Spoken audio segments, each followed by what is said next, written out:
नमस्कार, GNP news में आपका स्वागत है। गाजीपुर के मोहम्मदाबाद मंडी ग्राउंड में आज मुख्यमंत्री योगी आदित्यनाथ ने 692 करोड़ रुपए की विकास परियोजनाओं का शिलान्यास और लोकार्पण किया। इस दौरान उन्होंने विभिन्न सरकारी योजनाओं के लाभार्थियों को प्रमाण पत्र भी वितरित किए। जनसभा को संबोधित करते हुए मुख्यमंत्री ने विकास कार्यों का उल्लेख किया और विपक्ष पर जमकर निशाना साधते हुए कानून व्यवस्था, राष्ट्रवाद और माफिया के मुद्दे पर सरकार का पक्ष रखा। मुख्यमंत्री योगी आदित्यनाथ आज गाजीपुर के मोहम्मदाबाद मंडी ग्राउंड पहुंचे, जहां उन्होंने 692 करोड़ रुपए की विभिन्न विकास परियोजनाओं का शिलान्यास और लोकार्पण किया। कार्यक्रम में उन्होंने सरकार की विभिन्न योजनाओं के लाभार्थियों को प्रमाण पत्र वितरित कर उन्हें सम्मानित किया।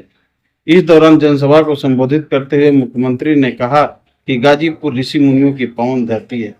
यह जनपद शुरू से ही राष्ट्र रक्षा और राष्ट्र निर्माण के लिए समर्पित रहा है।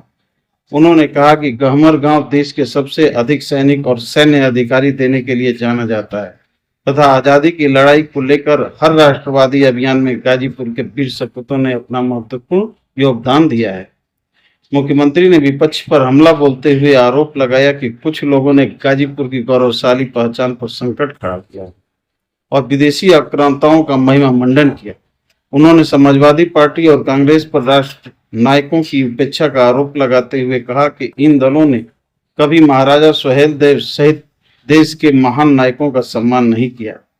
विकास कार्यों का जिक्र करते हुए मुख्यमंत्री ने कहा कि एनडीए सरकार ने गाजीपुर और पूरे पूर्वांचल के विकास को नई गति दी है। उन्होंने घोषणा की कि पूर्वांचल एक्सप्रेसवे को चंदौली वाराणसी से जोड़ते हुए सोनभद्र तक विस्तारित किया जाएगा। साथ ही उन्होंने आरोप लगाया कि पूर्ववर्ती सरकार ने एक्सप्रेसवे निर्माण के नाम पर बड़े पैमाने पर भ्रष्टाचार किया था। कानून व्यवस्था पर मुख्यमंत्री ने कहा कि पहले प्रदेश में त्योहारों के दौरान उपद्रव होते थे और नौकरियों में परिवारवाद हावी था, लेकिन अब अपराधियों के लिए केवल जेल या जहन्नुमी जगह बची है। उन्होंने कहा कि सरकार ने माफिया के खिलाफ जीरो टॉलरेंस की नीति अपनाई है और माफिया को मिट्टी में मिलाने का संकल्प पूरा किया है। उन्होंने चेतावनी दी कि अपराधियों या माफिया को संरक्षण देने वालों के खिलाफ भी कड़ी कार्रवाई की जाएगी। मंत्री ने स्थानीय सांसद पर भी निशाना साधते हुए आरोप लगाया कि वे अवैध असलहा लाइसेंस बनाने में व्यस्त हैं।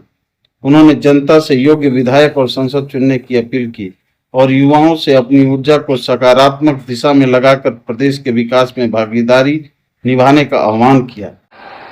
अच्छे पैरोकार तब होंगे जब बहनों और भाइयों अच्छे सांसद, अच्छे विधायक चुन करके भेजेंगे। जहां पर सांसद अवैध असले के लाइसेंस बनाने में व्यस्त हो, जहां पर सांसद विकास से कभी भी उनको विकास के कार्य के लिए फुर्सत ही ना हो, वहां पे तो भगवान ही मालिक है, भगवान ही भरोसे सब चल रहा है। बहनों और भाइयों, आज इसीलिए हम आपके बीच आए हैं आपसे कहने के लिए, आज जो 692 करोड़ रुपए की परियोजनाएं आपको दी जा रही हैं, यह तो एक झलक है। इससे भी बड़ी बड़ी परियोजनाएं आपके जनपद में चल रही हैं और उनको चलाने का कार्य आगे बढ़ रहा है। एक बेहतरीन कनेक्टिविटी गाजीपुर को उपलब्ध करवाने के लिए, क्योंकि एक कनेक्टिविटी केवल कनेक्टिविटी नहीं है, रोड कनेक्टिविटी नहीं है।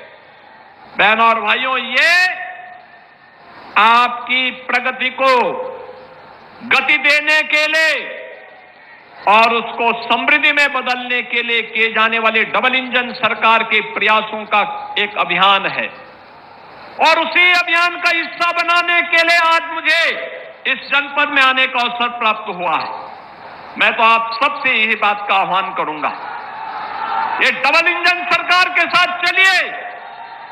जिन लोगों ने पहचान का संकट खड़ा किया था, नौजवानों की नौकरी में डकैती डाली थी, अन्नदाता किसानों को आत्महत्या करने के लिए मजबूर किया था, गरीब के राशन को खा जाते थे, उन लोगों को मौका कभी मत देना।